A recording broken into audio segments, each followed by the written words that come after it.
ഈശോ മിശിഹായ്ക്ക് സ്തുതിയായിരിക്കട്ടെ. ഇന്ന് നമ്മൾ ധ്യാനിക്കുന്നത് മത്തായിയുടെ വിശുദ്ധ സുവിശേഷം 13-ാം അധ്യായം 10 മുതൽ 17 വരെയുള്ള വാക്യങ്ങളാണ്. അക്കാലത്ത് ശിഷ്യന്മാർ അടുത്തെത്തി യേശുവിനോട് ചോദിക്കുകയാണ്, എന്തുകൊണ്ടാണ് നീ ജനക്കൂട്ടത്തോട് ഉപമകൾ വഴി സംസാരിക്കുകയും ഞങ്ങളോട് നീ വളരെ വ്യക്തമായി സംസാരിക്കുകയും ചെയ്യുന്നത്? അപ്പം അതിന് ഉത്തരമായി യേശുനാഥൻ പറയുന്നത്, ഇവിടെയുള്ള ജനത്തിൻ്റെ ഹൃദയം മന്ദീഭവിച്ചിരിക്കുകയാണ്. അവർ എന്നെ കേൾക്കുന്നുണ്ട്, പക്ഷെ മനസ്സിലാക്കാൻ ശ്രമിക്കുന്നില്ല. ആ ഭാഗ്യം ലഭിച്ചിരിക്കുന്നത് നിങ്ങൾക്കാണ് എന്ന് ശിഷ്യന്മാരോട് യേശുനാഥൻ പറയുകയാണ്.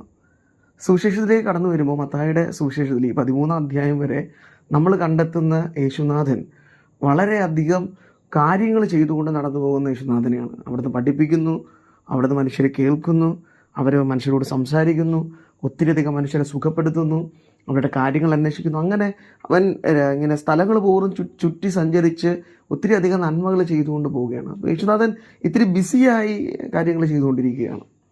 ആ യേശുനാഥനാണ് ഇപ്പോൾ ഈ ശിഷ്യന്മാരുടെ ചോദ്യത്തിന് ഉത്തരമായി പറയുന്നത്, ഇവരാരും ശ്രദ്ധിക്കുന്നില്ല.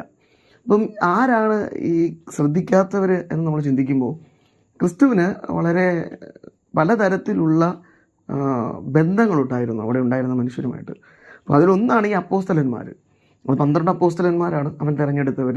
അവരെല്ലാം ഉപേക്ഷിച്ച് യേശുവിനോടൊപ്പം ഇങ്ങനെ നടക്കുകയാണ്, യേശുവിനെ പിൻചെല്ലുകയാണ്, യേശുവിനെ കേൾക്കുകയും ശ്രവിക്കുകയും മനസ്സിലാക്കുകയും ചെയ്തുകൊണ്ട് അവർ നടക്കുകയാണ്. അവർ മുഴുവനായും മനസ്സിലാക്കിയില്ലെങ്കിലും അവർക്ക് യേശുനാഥനെ ഏറെക്കുറെ മനസ്സിലാവുന്നുണ്ട്.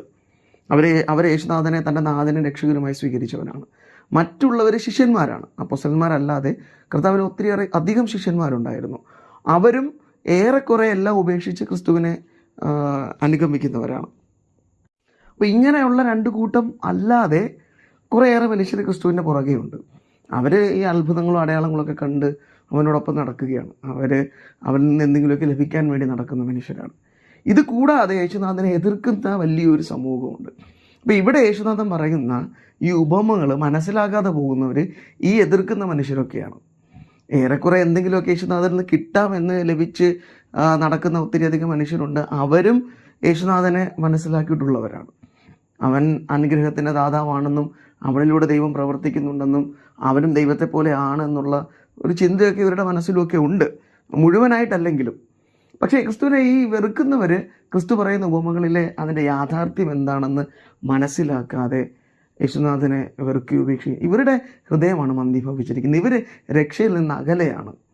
യേശുനാഥൻ നമ്മളോടും പറയുന്നത്, ഈ ക്രിസ്തുവിനെ കേട്ടാൽ മാത്രം പോരാ, അവനെ നമ്മൾ ഗ്രഹിക്കാൻ മനസ്സിലാവണം. ഈ ഹിയറിംഗ് മാത്രം സംഭവിക്കാതെ ലിസണിങ് ചെയ്യുന്നവർ കൂടെ ആകണം. അവനെ ശ്രദ്ധിക്കണം, അവൻ പറയുന്ന കാര്യങ്ങളുടെ ആഴം മനസ്സിലാക്കണം. ഇതിന് ക്രിസ്തുവിനെ പിൻചെന്നാൽ മാത്രമേ നമുക്ക് കഴിയൂ. നമ്മൾ ചിലപ്പോൾ എന്തെങ്കിലും ഈ ലോകത്തിൻ്റെതായ ചില കാര്യങ്ങളുടെ ബന്ധനങ്ങളിലാണെങ്കിൽ നമുക്ക് ക്രിസ്തുവിനെ മനസ്സിലാക്കാൻ സാധിക്കുകയില്ല. അപ്പോൾ ചിലതൊക്കെ ഉപേക്ഷിച്ച് അവൻ്റെ ശിഷ്യന്മാരെ പോലെ അപ്പോസ്തലന്മാരെ പോലെ അവൻ്റെ പിന്നാലെ നടക്കുമ്പോഴാണ് അവൻ എന്നോട് സംസാരിക്കുന്നത് ഗ്രഹിക്കാൻ എനിക്ക് കഴിയും. അപ്പോൾ ഈ വചനം ധ്യാനിക്കുമ്പോൾ യേശുനാഥൻ എന്നോടും ആവശ്യപ്പെടുന്നത് അത് തന്നെയാണ്. അവനെ ഗ്രഹിക്കാനുള്ള മനസ്സുള്ള മനുഷ്യരായി നമ്മൾ മാറണം. അവന് വേണ്ടി ചിലതൊക്കെ ഉപേക്ഷിച്ച് അവൻ്റെ പിന്നാലെ അവനെ പിൻചെല്ലുവാനുള്ള കൃപ നമുക്ക് ലഭിക്കണം. ആ ഒരു ബലത്തിന് വേണ്ടി നമുക്ക് പ്രാർത്ഥിക്കാം. യേശുനാഥൻ അതിന് നമ്മെ സഹായിക്കട്ടെ. ആമേൻ.